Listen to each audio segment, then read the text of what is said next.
Hello, in this video I'll be explaining how we can implement an FSM-based counter using VHDL code.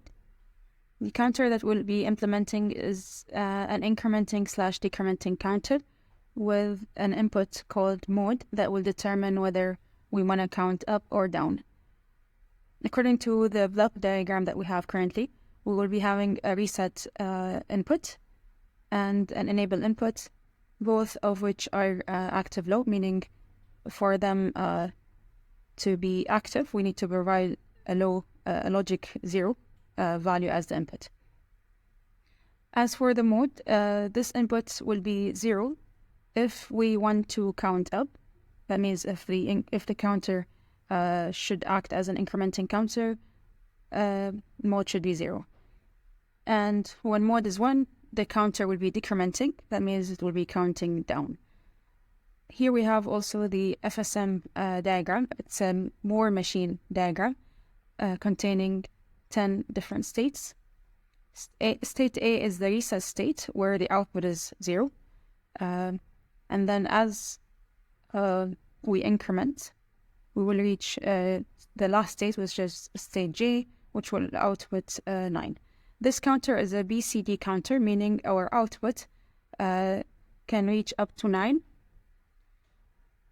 for a single digit. To start, we will go to Quartus and then create a new project in Quartus. So we'll go to File, New Project Wizard.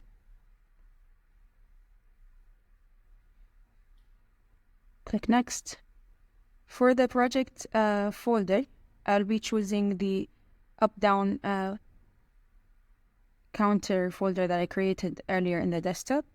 And for the project name, I'll be calling it up-down counter. Then I'm going to click Next. Next. This step is optional. This is the settings needed for the device. So if you plan on programming an FPGA board later, then you need to select the device. I'm going to be selecting the Cyclone 2 family, and this is going to be for the DE270 board. And here I'll be pasting the name of the device. I will select it, then I'm going to click Finish.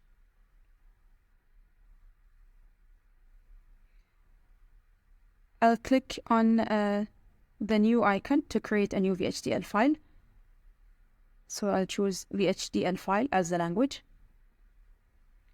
And then I'm going to start by importing the necessary library files by saying library IEEE, use IEEE.standardlogic 1164.all, and finally use work.all. For the entity part, we need to mention or declare the entity name. I'm going to call it up-down counter. So we need to say is and entity.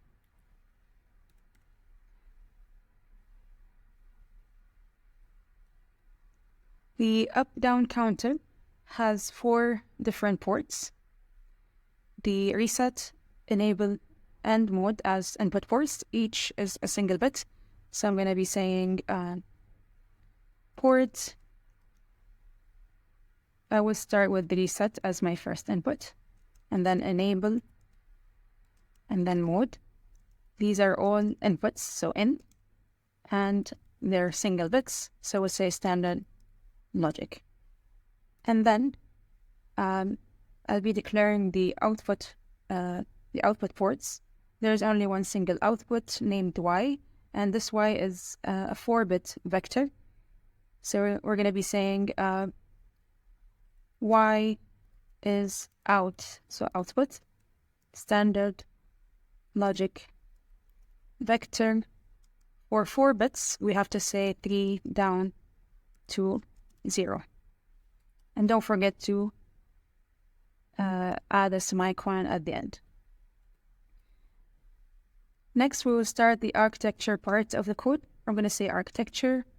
You can call it RTL of up down counter is, and then I will leave an empty line before begin for declaring any necessary signals or types, and then here we'll say end architecture. Since I'll be using an FSM style for the code, I will have to create a new type by saying type. This new type is called state, and state can be either A, B, C, etc. until J. So these names will be listed here. I'm going to say state is, and then A, B, list all the state names that we have in the FSM, starting from A until J. In the C, P, E, F, G, H, I, J. Next, I will need to create two signals of type state. So I'll say signal. The name of these signals is going to be current state for the first signal, and then next state. These will be holding the value of the current state and the next state in of the FSM. I can also initialize them. So first I need to say that these are of type state, and then I can initialize them as the initial state or the reset state, state A. Next, and after the begin statement, I will have to create two processes. I'm going to start with the sequential process, which will be taking care of updating the current state variable or the current state signal. So I'll say process. This process will require me to monitor the reset as well as the enable, because these will be determining whether I should stay in the same state or update the current state to the next state or reset back to the initial state based on if reset is enabled. So here we're going to say process reset enabled again, and then end process. I'll be checking first if reset is 0. According to the block diagram here, reset is active low. So if reset is 0, we're going to go back to state A. So I'll say if reset equals 0, then I'm going to say end if. And then if reset is 0, then the current state should be state A. This is the reset state. Else, this time if reset is not enabled, it's not active, then I'm going to check enable. So enable will allow us to advance or update the current state to equal to the next state signal. So I'll have to use an else if, or you can use a nested if statement if you want. So I'll say else if. This time I'm going to check for the falling edge of enable, because enable, according to our block diagram, is also active low. So if enable transitions between high and low, so falling edge, I'm going to say if else if falling edge enabled, then begin. Actually, then else if falling edge enable, then we will move to the next state. So we're going to say that current state, else if I misspelled it, should not have an E in it. So else if falling edge enable, then current state equals next state.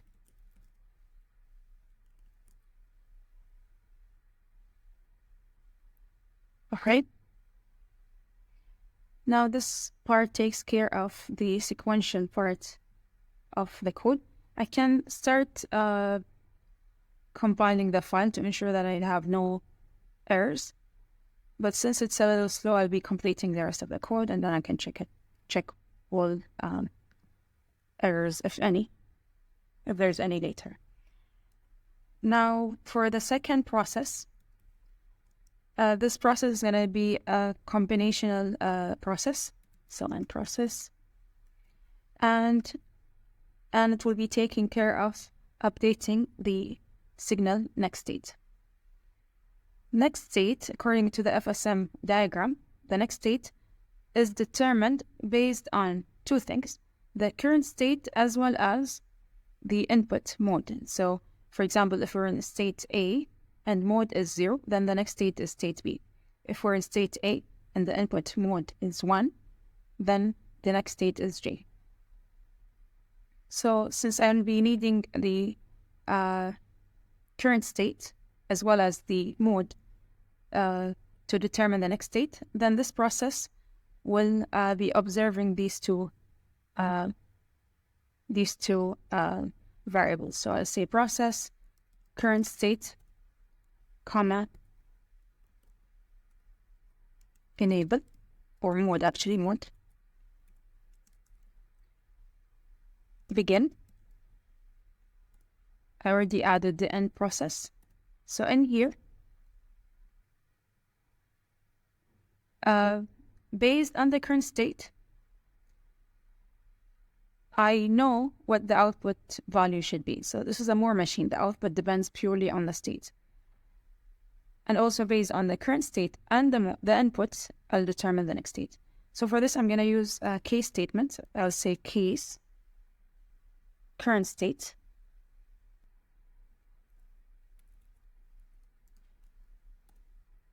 And then is end case. The current state can be A, B, C, etc. until J. So I'm going to start by checking if the current state is equal to A. So we'll say when A. When the current state is A, then do the following. I already know the output of state A, and it's 4 zeros. Since A is a vector containing, Y is a vector containing 4 bits, then I need to provide the values for each of the 4 bits. This is going to be 0 in BCD or in decimal. State A outputs Y equals 0, but then I need to also update the next state signal, and this depends on mode. So I will need an if statement to check if mode is equal to 0. Then advance to the next state. So current next state, the next state after A, when we're incrementing, should be state B. Else, so otherwise, if mode is not 0, then we're gonna go back one previous step. So that means we'll go to state J in this case. Else, next state equals J, and then end this. This part of the case statement must be repeated for each of the states that we have. So I'm gonna copy it and paste it and change what needs to be changed. I'm gonna change only A to B and update the output. The output of state B should be 1. So here we're going to say 1. If mode is 0, then it's an incrementing counter. So after B comes C. Otherwise, it's a decrementing counter. So we'll go back to state A. And then repeat. This time when the state is C, output 2, and then if the mode is 0, it's an incrementing counter, so go to state D. Otherwise, it's decrementing, so before C, we have state B, so we'll go back to state B. And then state D, we covered C already. State D outputs 3 in binary is 0, 0, 1, 1. After state D, if we're incrementing, we should go to state E. If we're decrementing, we should go back to state C, which is the previous state. We'll continue. for the rest of the states.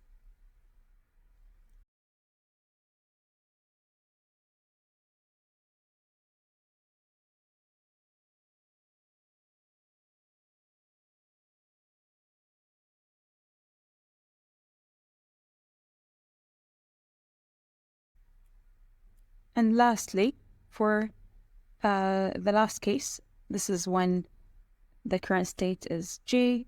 This is the state output's 9. This is the last state. And the output of it is 9, as we can see here. And state 9, or the state that outputs 9, which is state J, should have state A as its next state if we're incrementing.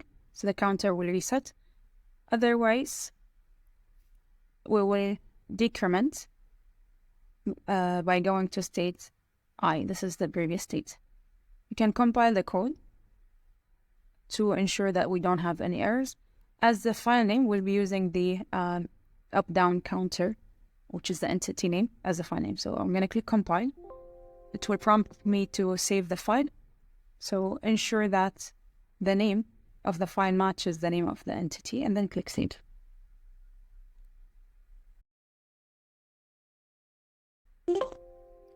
Once compilation is successful, we can click OK, and then we can verify a few things. Here we can go to the Tools menu and select Netlist Viewer to verify the RTL viewer to ensure that we have the correct boards.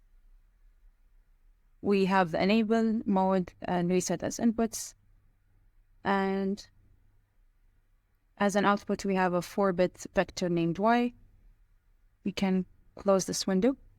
We can also verify the finite state machine by going to the Tools menu and select Netlist Viewers, the state machine viewer, to ensure we have 10 states named A until J. We can now close this window and simulate our project in ModelSim. For this, we'll open the ModelSim software.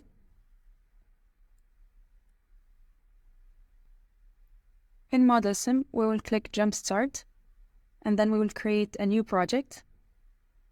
I will browse to the same project folder as the up-down counter, which is in the desktop in a folder named up-down counter. For the project name, you can choose anything. I will type counter, for example, and then I will click OK. I already have a file written, so I will click Add Existing File, and then Browse.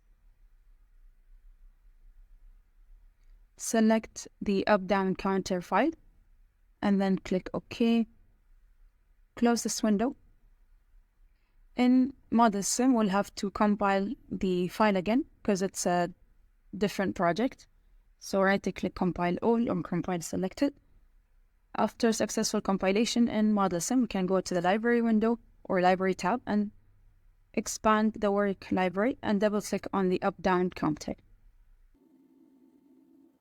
Next, in the Objects window or panel, we'll be selecting all objects by pressing Ctrl-A.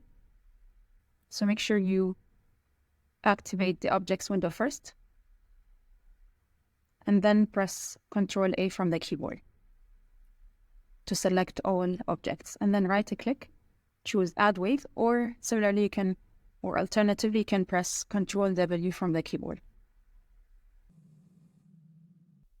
This will open the Wave window, in which we can visualize all the signals and the ports, and simulate the inputs to observe the output.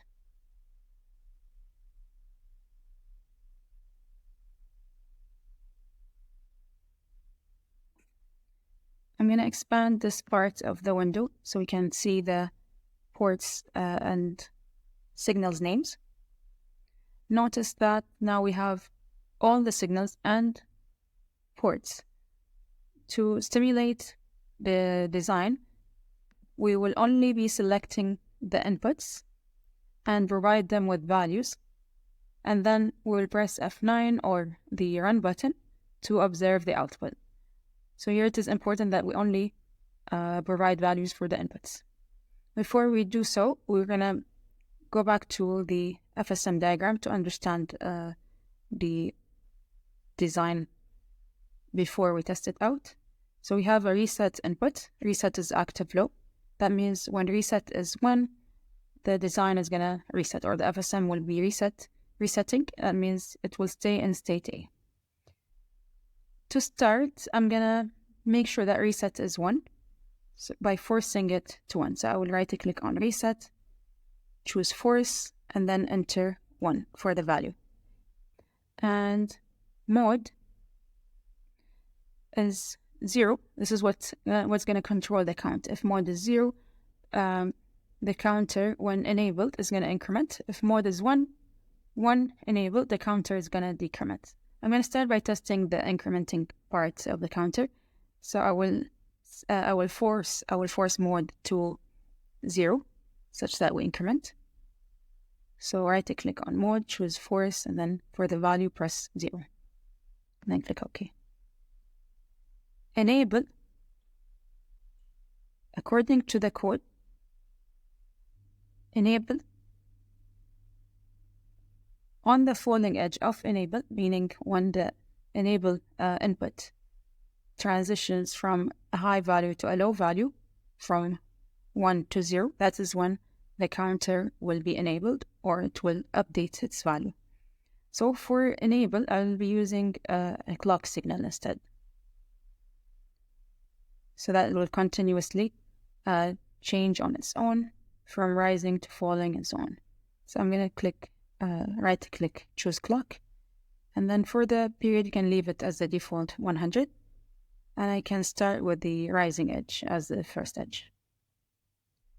Then you can press on the run button and observe the output. The output, since reset is 1, we're not resetting because this is active low reset. So I expect the counter to increment because reset is currently 1. We're not resetting. And it's true, the counter is incrementing. We're going from state A to B, and then C and D, and so on. And the output Y is 0, then 1, 2, 3, and then 4, 5, 6, 7, 8, 9. After 9, we expect the counter to reset back to state A, which outputs 0, which is true, this is happening. I'm going to now test the reset button by forcing it to 0, because this is active low. 0 will reset the counter. So when I press on the run button, I expect the counter to reset back to state A and the output Y to be equal to 0. And this is correct.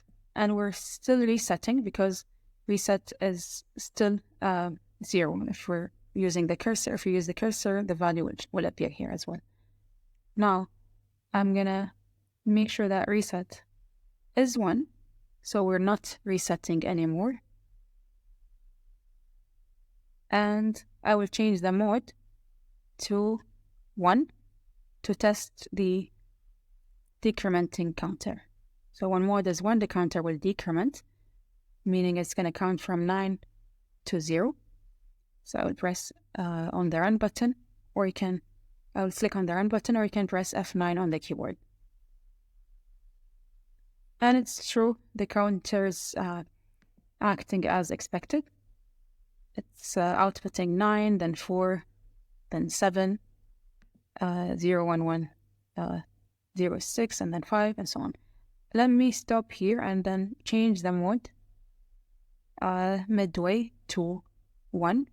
It's currently 1, so I'll change it to 0, such that we increment.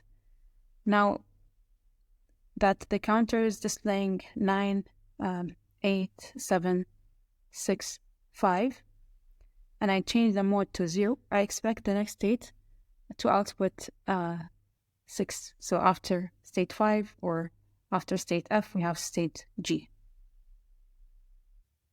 And this is true. It's now incrementing. So the counter works as expected.